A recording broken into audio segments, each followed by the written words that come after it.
Aku kemarin ada 1 dan 2 kejadian, bikinlah aku jadi ODP, orang dalam pemantauan, karena ada riwayat kontak dan sekian hari kemudian. Pokoknya perjalanan pas banget, batuk, pilek, demam, nyeri menelan, dan karena aku ada asma, pada sesek dengan bunyi ngik-ngik itu yang masih rancu buat aku sendiri. Apakah aku sesek karena asmanya, karena terpicu oleh si batuk pileknya, atau ya serem kan itu si corona. Jadi setelah konsul ke dokter paru, aku disarankan, dirujuklah ke Pinere, Rumah Sakit Persahabatan, untuk dilakukan evaluasi lebih lanjut terhadap kemungkinan terinfeksi corona. Tetap ya harus konsultasi dulu ke dokternya, apakah memang benar terindikasi ke arah corona atau tidak, untuk melakukan pemeriksaan lanjutan. Aku swab hari Sabtu. Aku nggak akan cerita waktu aku swab gimana, karena pada saat itu emang masih chaos dan SOP-nya belum terbentuk sempurna. Nah, waktu aku ngambil hari Selasa, semuanya udah sangat rapih. Aku akan ngepost yang seperti yang seharusnya dari. Aku lagi di Rumah Sakit Persahabatan ngambil hasil. Ini much better sih dibandingin sama waktu Sabtu kemarin. Kita udah ada tendanya, terus udah ada jelas alurnya mesti kemana-mana.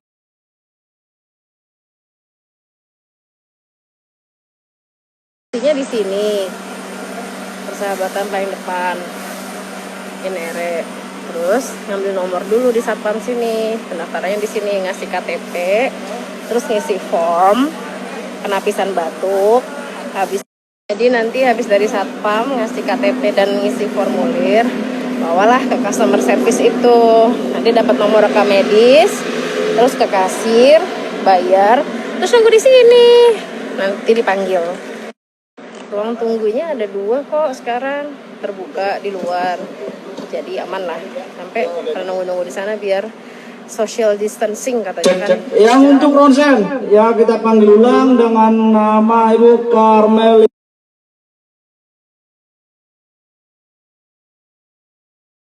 Oke, semoga sedikit tergambarkan ya dari video yang tadi. Oke, nah sekarang apakah semua yang datang pasti langsung di swab, mau bayar sendiri ataupun dengan rujukan? Sekarang enggak. Jadi nanti 705.000 itu kita bayar untuk mendapat 3 pemeriksaan. Nomor 1 adalah pemeriksaan fisik oleh dokternya. Jadi ada dokter khusus yang memeriksa. Kemudian laboratorium darah, nanti ada indikasi-indikasi tertentu yang menunjukkan ke arah sana, corona. Ketiga, ronsen. Nah, 705.000 untuk dapat 3 ini. Bila memang didapatkan indikasi kuat pada saat anamnesis atau pemeriksaan fisik ataupun lab dari si dokternya yang mengarah ke corona, baru dilanjutkan dengan pemeriksaan swab. Itu pun pada saat pasiennya datang dilihat dari 2 gejala. Nanti aku kasihin tabel dan alurnya ya. Kapan disebut gejala ringan dan sedang, kapan disebut gejala berat, dan berikutnya harus diapain gitu. Itu pun pada saat pasiennya datang dilihat dari 2 gejala. Nanti aku kasihin tabel dan alurnya ya. Kapan disebut gejala ringan dan sedang, kapan disebut gejala berat, dan berikutnya harus diapain gitu.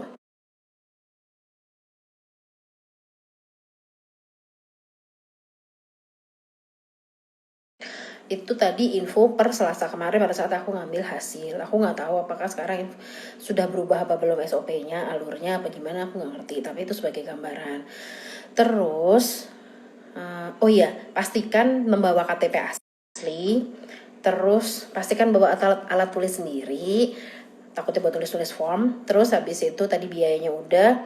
Terus habis itu datang sebelum jam 12. Karena pemeriksaannya hanya dilakukan sebelum jam 12. Tadi ada kan di alurnya, kalau datang setelah jam 12 suruh pulang, daftar tapi suruh pulang besok pemeriksaannya. Tapi kalau datang sebelum jam 12 dilakukan pemeriksaan hari itu, hasilnya besok. Nah, Litbangkes tidak, kalau sampai di swab pun Litbangkes tidak akan mengeluarkan hasil yang negatif. Jadi kita hanya akan dihubungi atau dikontak atau bahkan dijemput bila hasil kita positif, dan itu hasilnya cepat, 1-2 bahkan maksimal 3 hari kita sudah tahu hasilnya. Tapi kalau negatif kita nggak tahu. Jadi karena Litbangkes tidak mengeluarkan statement bahwa ini positif atau ini negatif, jadi kita ya nunggu. Tadi kata petugasnya sih ya kalau mau sih nunggu maksimal 7 hari, cuman nggak, kalau PCR itu cepat sih harusnya insya Allah. Jadi kalau orang Litbangkesnya kemarin ngomong Bu, kemungkinan sih 3 hari. Kalau 3 hari nggak ada kabar, nggak kami telepon, nggak kami jemput, berarti insya Allah negatif. Jadi insya Allah negatif. Terus nanti hasilnya yang kita dapat apa? Nanti dapat selembar surat resume medis, hasil laboratorium, sama hasil ronsen.